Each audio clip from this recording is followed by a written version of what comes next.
In tight space caving, you don't walk.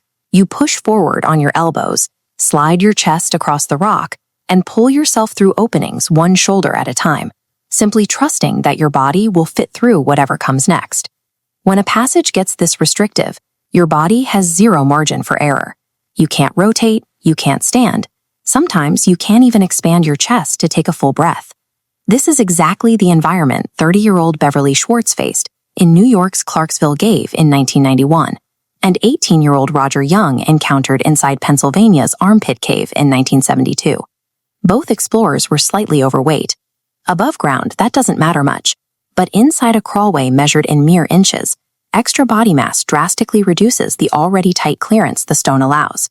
Schwarz had crawled into a digging site at the end of a tunnel just 3 feet wide and 18 inches high. Because the space was too narrow to turn around in, her only exit strategy was to slide backward. Young, on the other hand, was heading out of his cave.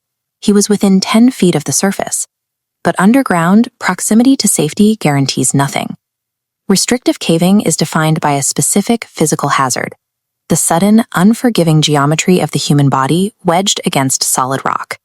For Schwarz, the emergency began when her hips caught on a narrow section while moving in reverse. Trying to fix the problem, she attempted to contort and turn around, but her right foot slipped into a vertical crack and locked in place. Schwarz lay on her left side, shoulder pinned an inch from the ceiling. Her right leg was wedged in a crack, her hips caught by the walls. Pulling back locked her hips, pushing forward strained her foot, and the ceiling blocked rotation. Young hit a similar lock. He slid into a downward sloping section on his stomach, forcing his back to arch. His feet ended up 2 feet higher than his head, and in that strained position, his left leg slipped deeply into a rock crevice. Neither of them could rely on strength to break free.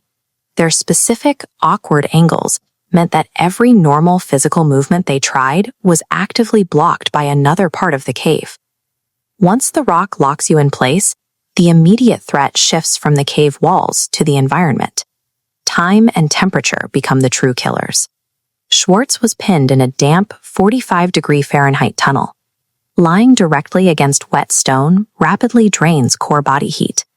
Young was stranded during the dead of winter. The outside air was plummeting to a freezing 6 degrees Fahrenheit, and because he was so close to the entrance, that frigid air was blowing directly over him.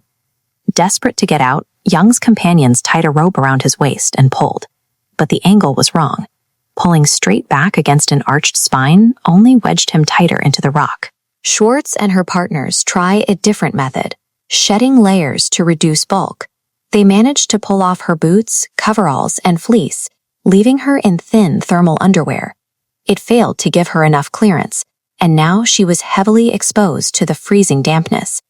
Early rescue attempts often create a terrible paradox.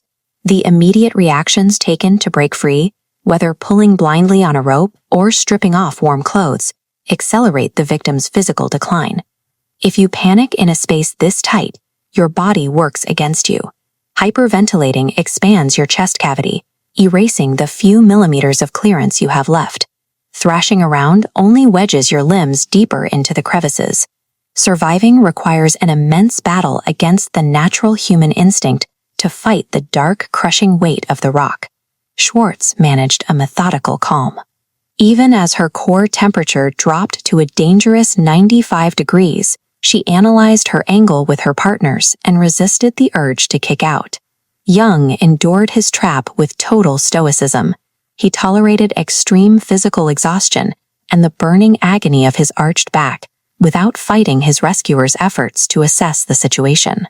Staying calm in these moments is a strict mechanical requirement.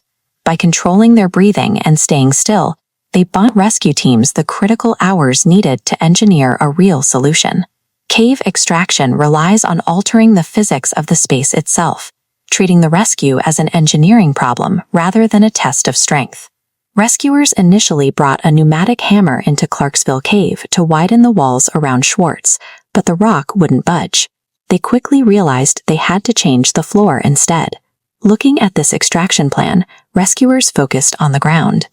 Because they couldn't move the walls locking her hips, they excavated the mud strictly from beneath her. By dropping into that newly dug space, she gained the clearance to shift her leg and slide backward.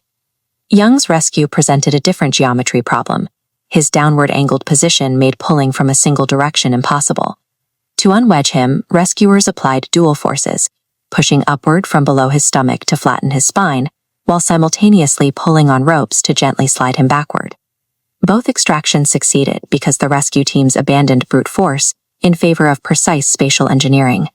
After 8 agonizing hours trapped in the damp cold, Schwarz was finally pulled to safety. Young was freed after 4 punishing hours locked against the rock. The cave remains exactly as it always was. The stone does not flex, it does not forgive, and it does not care who enters it. In the suffocating depths of the earth, survival demands a delicate alliance: the careful spatial engineering of the rescuers and the iron-willed calm of the human mind waiting in the dark.